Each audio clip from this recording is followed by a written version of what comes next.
오늘 제목은 영혼의 질병에서 해방되라, 이런 제목입니다. 한번 따라합시다. 영혼의 질병에서 해방되라. 제가 7월 주제를 건강으로 잡았어요. 그래서 건강의 달.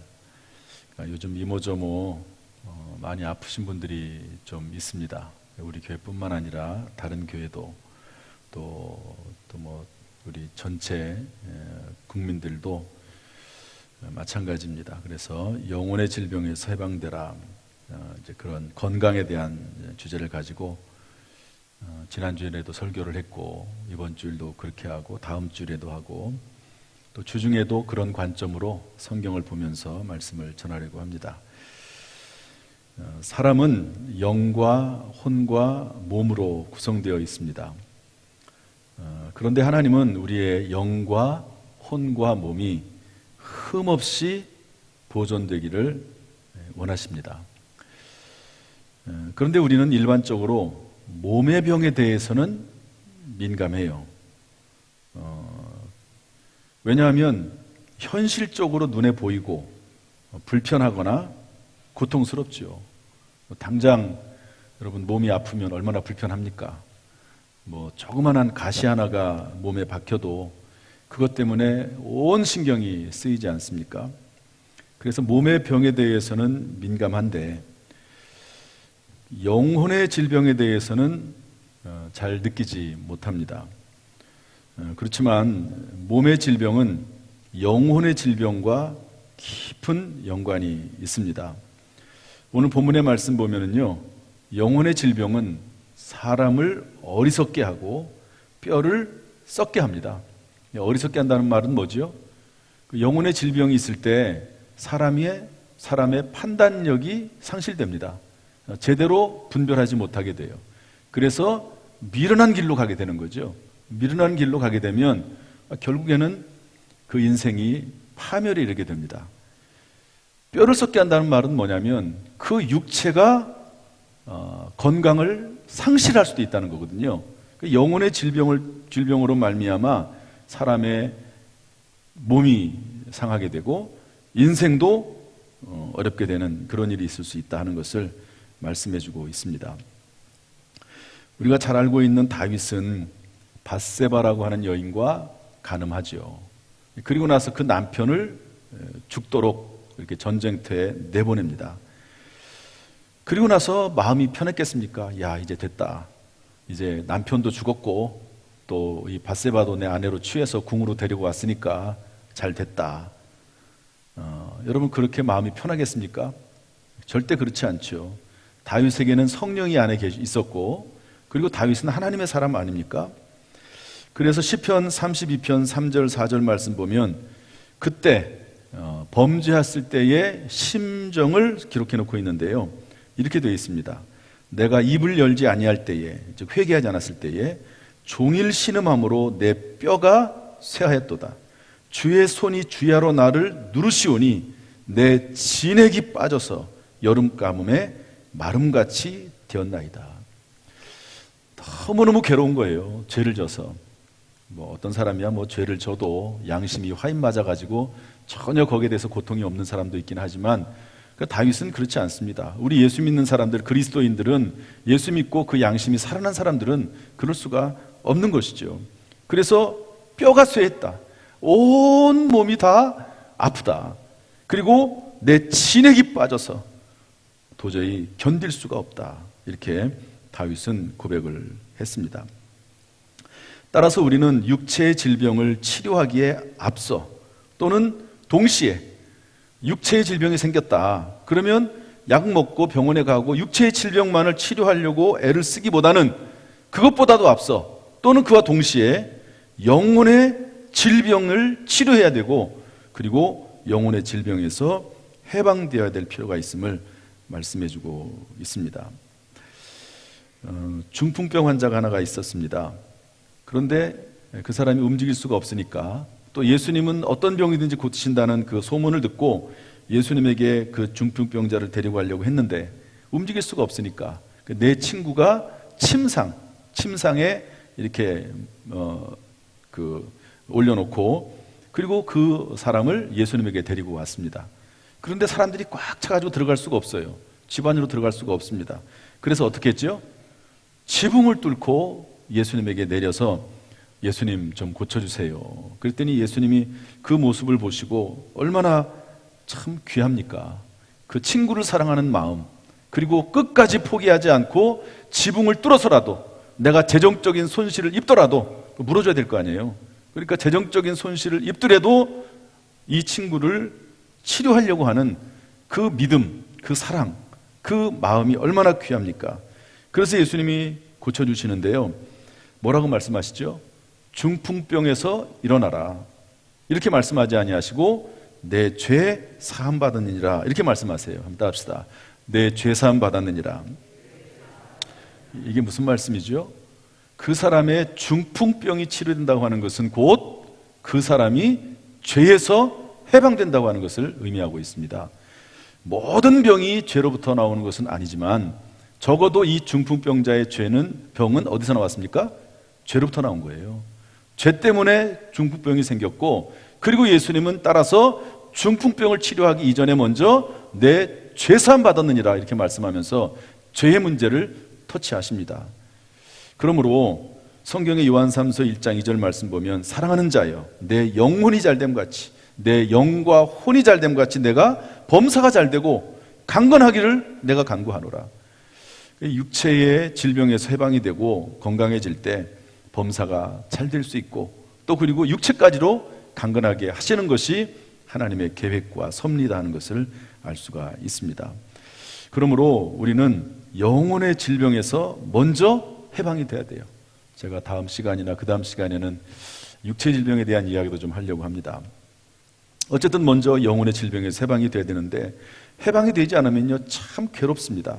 여러분, 우리나라가 일본의 지배를 받을 때 1945년 8월 15일 날 해방이 되지 않았습니까?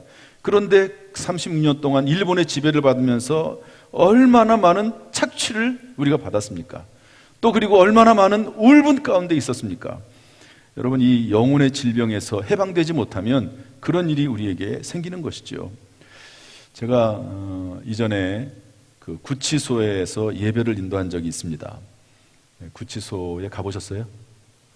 감옥에 혹시 가보신 적 있습니까? 안 가보는 게 좋죠. 구치소에 가면은요, 경찰서에는 구치소가 다 있거든요. 그러면 이제 거기에 잡혀온 사람들이 이 철장 안에 이렇게 앉아 있습니다. 그럼 이제 저는 밖에 서가지고 예배 드리죠. 설교하고 찬송하고 기도하고 그러는데, 고개를 한 10명 정도 이렇게 앉아 있다고 치면 고개를 들고 말씀을 듣는 사람은 1명 정도밖에 없어요. 다 고개 푹 숙이고 자는지 조는지 안 듣습니다. 그분들에게 무슨 소망이 있겠어요? 그냥 감옥에 갇혀 있는 거, 구치소에 있는 것 자체가 힘들 거죠. 괴로운 거죠. 우리의 인생이 마치 그럴 수 있습니다. 영혼의 질병에 갇혀 있으면 희망이 없어요.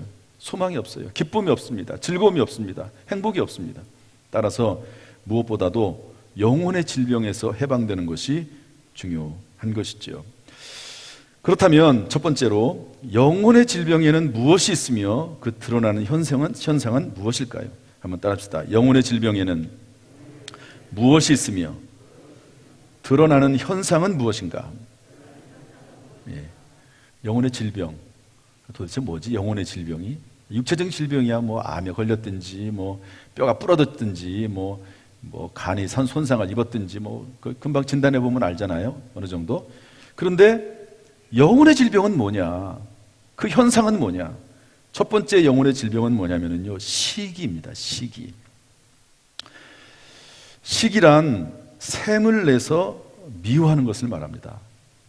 사촌이 땅을 사면 뭐가 아프죠? 배가 아프죠. 그게 시기입니다. 시기. 혹시 여러분들 시기해 본 적이 있으세요? 시기가 무슨 영혼의 질병이야. 시기심 다 사람들이 있지, 시기심 없는 사람들이 누가 있어?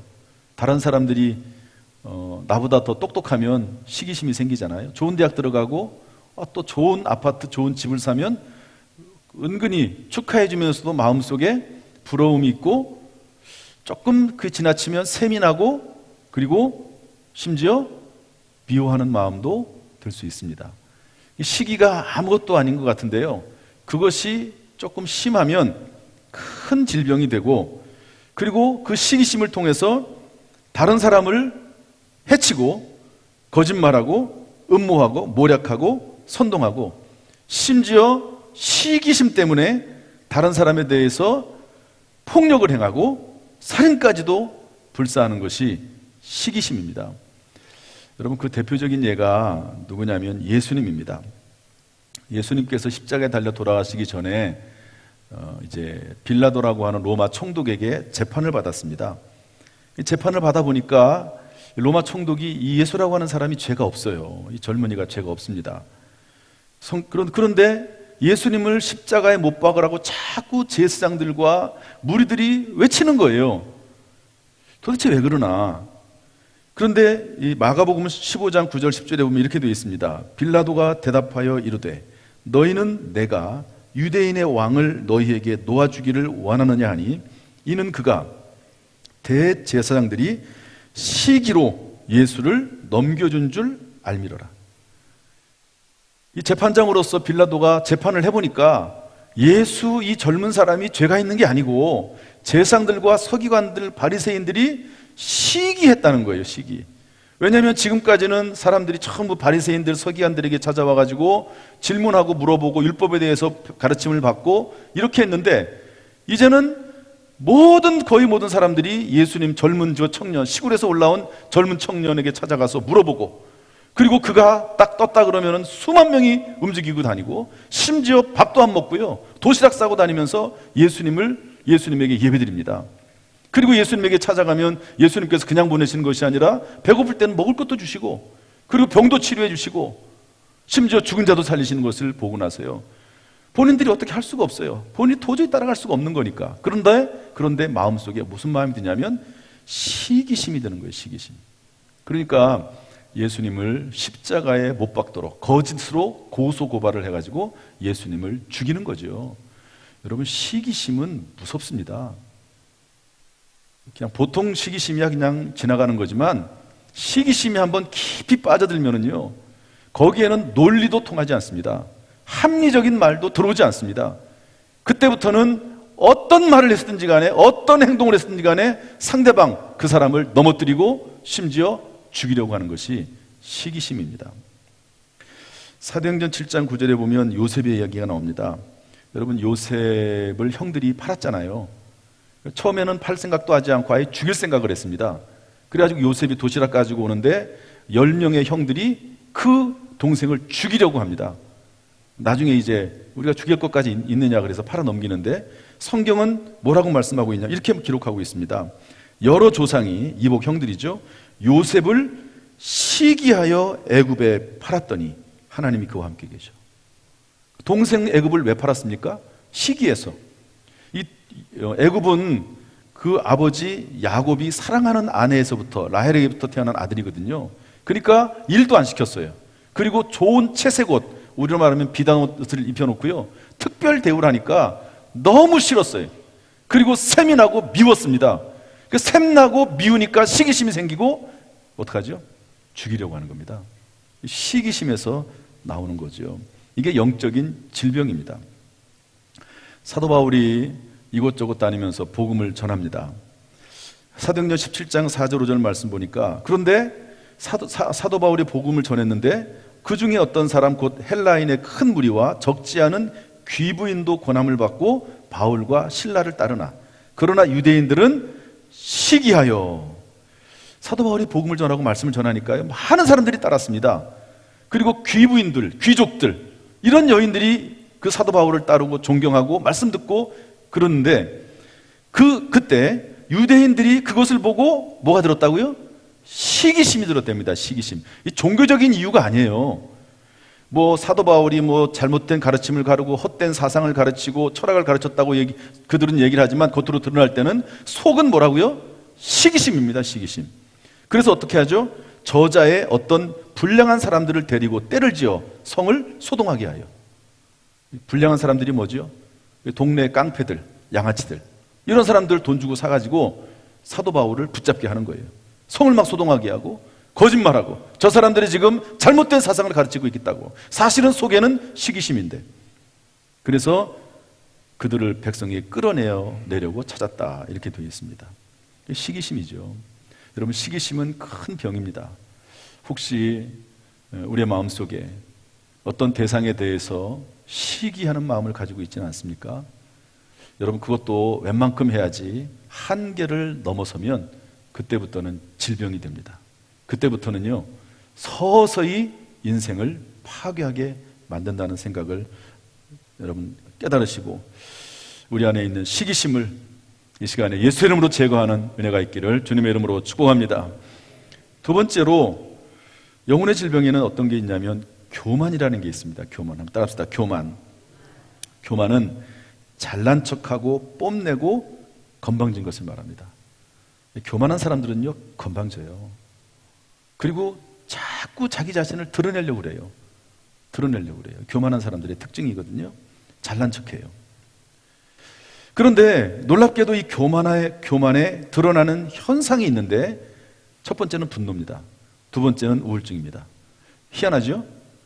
분노하고 우울증은 완전히 다른 것인데 그 뿌리가 어디서 나오냐면 교만에서 나옵니다. 분노이든 우울증이든 하나님의 전능하심을 믿지 못하고 자신의 의에 반해서 나타나는 현상, 이것이 바로 교만이거든요. 교만은 자기의입니다. 자기의. 자기가 옳다는 거예요. 그리고 다른 사람은 틀렸다는 겁니다. 그래가지고 자기의가 충만하면 교만한 거죠. 다른 사람들의 소리를 듣지 못해요. 누가 무슨 말을 하면 은근히 속에서부터 뭔가 막 이렇게 뱀이 대가리를 이렇게 들어 올리듯이 무언가 속에서 교만한 마음이 막 올라오기 시작을 합니다. 이게 교만입니다. 여러분, 성경에 교만한 사람 이야기가 나오는데요, 그 사람이 누구냐면 베드로입니다.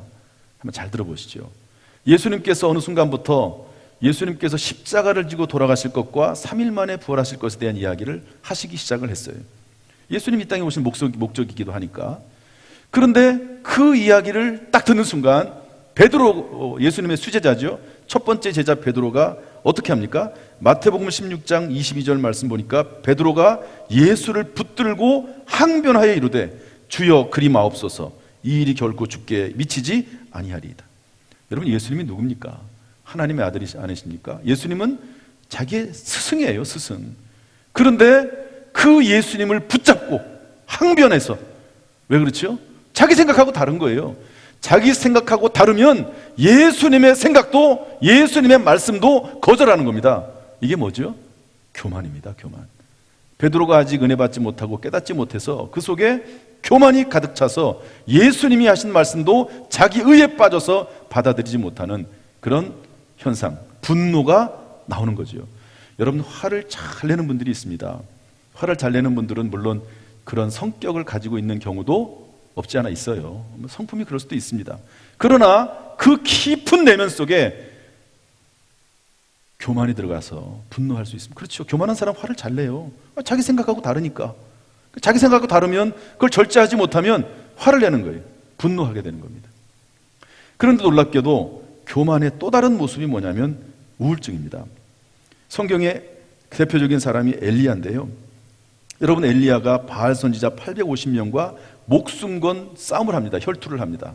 바알 선지자 제단 위에 물을 부어놓고 거기에 이제 불이 내리기를 기도를 했죠. 바알 선지자들이 아무리 옷을 찢고 몸을 칼로 상해를 하면서 자해를 하면서까지 해도 하늘에서 불이 내리지 않죠. 그런데 엘리야가 심지어 그 제단 위에 물을 뿌리고 그리고 기도를 했는데 하늘에서 불이 내리게 돼서 그 싸움에서 이기고 바알 선지자 850명을 다 죽입니다. 아주 대승을 한 것이죠. 그럼 얼마나 힘들겠습니까? 그러나 그때 그 말을 듣고 그 뒤에서 850명의 바알 선지자를 뒤에서 후원했던 이세벨이라고 하는 여왕이 그 말을 듣고 엘리야를 죽여버리겠다고 협박합니다. 그 말을 엘리야가 전해 들었어요. 그 후에 엘리야는 광야로 들어가서 로뎀나무 아래 앉아서 어떻게 얘기합니까? 하나님, 족합니다. 저를 이제 죽여주세요. 제가 할 일은 다 한 것 같습니다. 하나님, 저를 죽여주세요. 이렇게 합니다. 깊은 우울증에 빠지는 겁니다. 도대체 이 우울증이 어디서 나왔을까? 이 이야기를 쭉 하죠. 하나님께서 이제 치료도 하시고 까마귀를 통해서 먹이시기도 하시고. 그런데 엘리야가 대답합니다. 성경 말씀 보니까 그가 대답하되 내가 만군의 하나님 여호와께 열심히 유별하오니 내가 하나님 앞에 최선을 다해 살았습니다. 목숨을 걸고 바알 선지자 싸워서 이겼습니다. 지금까지 하나님께 불순종한 것이 얼마나 됩니까? 한 번도 없었습니다. 그러면서 자기 의를 드러내요. 자기 의를, 자기 수고와 자기의 공로를 드러냅니다. 이게 뭡니까? 교만이거든요. 엘리야 같은 사람도 순간적으로 물론 스트레스를 잔뜩 받아서 그럴 수도 있겠지만 하나님 앞에 불평불만하고 자기 의를 드러내면서 교만을 나타내야 되는 거죠. 그러나 바알 선지자 싸워서 이긴 것이 누구 때문입니까? 하나님의 은혜죠. 하나님의 은혜와 능력을 높였어야 했습니다. 그렇게 했으면 이런 교만과 우울증에 빠지지 않았을 것입니다. 여러분, 교만은 무서운 병입니다. 그래서 교만을 성경에 뭐라고 되어 있습니까? 교만은 패망의 선봉이라고 있습니다. 교만한 사람은 결국 망하게 돼 있어요. 망하게 돼 있습니다. 한번 정말로 크게 한번 실패할 때가 있죠. 그러면 다시 일어서지 못합니다. 교만은 그래서 영혼의 질병입니다. 세 번째 영혼의 질병에 무엇이 있습니까? 탐심이 있습니다. 탐심이라고 하는 것은 탐내는 마음, 탐욕스러운 마음입니다. 탐심은 성경에 우상숭배라고 되어 있습니다. 탐심은 자신과 공동체를 파괴합니다. 우리 골로새서 3장 5절 말씀 한번 다 같이 읽어보겠습니다. 골로새서 3장 5절 시작. 그러므로 땅에 있는 지체를 죽이라. 곧 음란과 부정과 사욕과 악한 정욕과 탐심이니 탐심은 우상숭배니라. 물론 탐심도 마찬가지입니다. 웬만한 탐심은 다 그냥 지나갈 수 있어요. 그러나 그것이 도를 넘거나 그리고 하나님의 말씀을 어기면서까지 행하는 탐심은 그것은 영혼의 질병이고 그리고 자신과 가정과 공동체를 파괴합니다. 그 대표적인 사람이 성경에 나옵니다. 여러분, 이스라엘 백성들이 출애굽을 해서 가나안 땅에 들어가죠. 그러고 나서 첫 번째 성을 만납니다. 여리고성을 만나죠. 그런데 여리고성을 정복하게 하신 다음에 첫 성이기 때문에 하나님께 모든 것을 다 드리라고 그래요. 여러분, 성경은 첫 번째 것은 전부 하나님 것이라고 말씀을 하십니다. 그래서 첫 번째 아들은 하나님 거예요. 그 장남은 하나님 겁니다.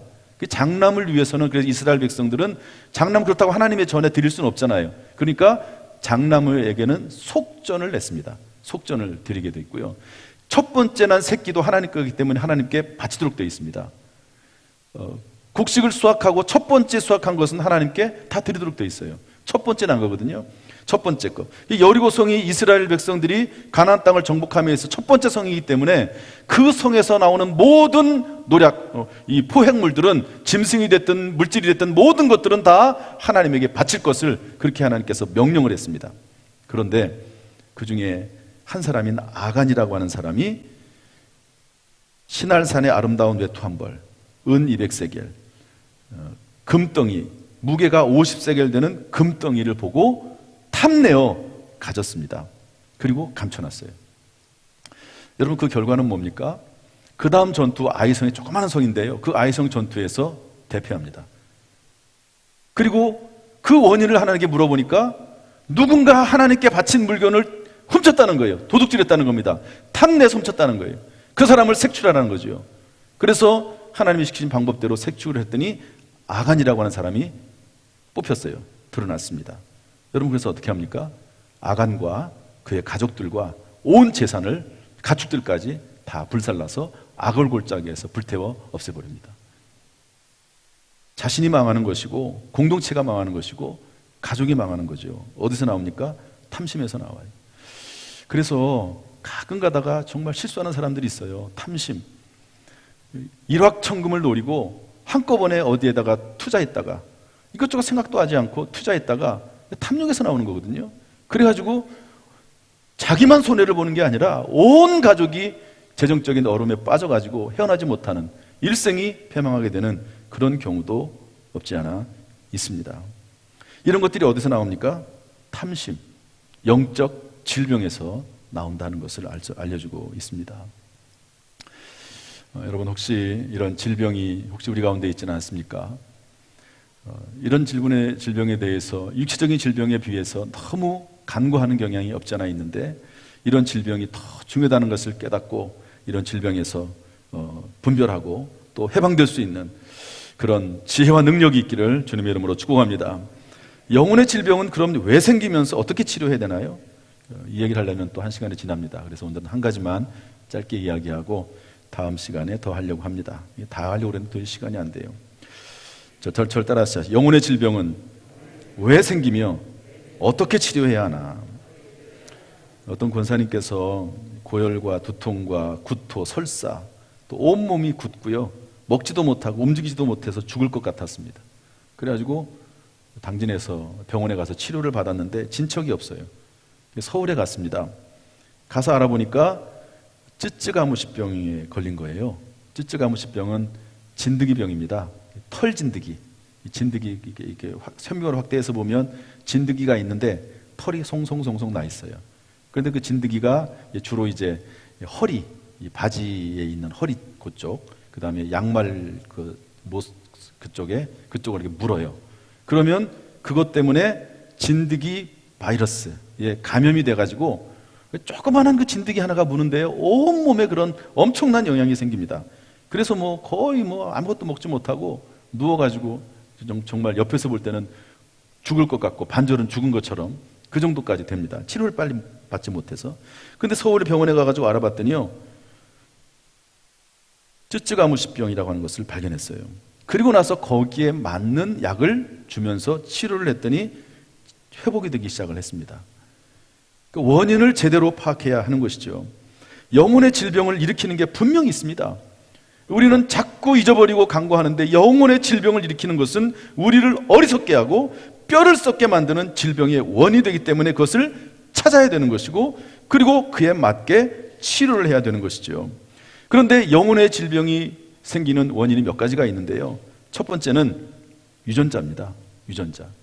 여러분, 사람도 유전자의 문제가 있잖아요. 그래서 부모님이 암이 걸리면요, 대부분 그 자녀도 암이 있습니다. 부모가 당뇨가 있으면 대부분 자녀도 그렇습니다. 부모가 고혈압이 있으면 당뇨도 대부분 그렇습니다. 이게 뭐냐면 유전자거든요. 유전자. 그거는 참 어렵습니다. 요즘은 유전자를 이렇게 좀 이렇게 발현되지 않도록 이렇게 조절하는 어떤 그런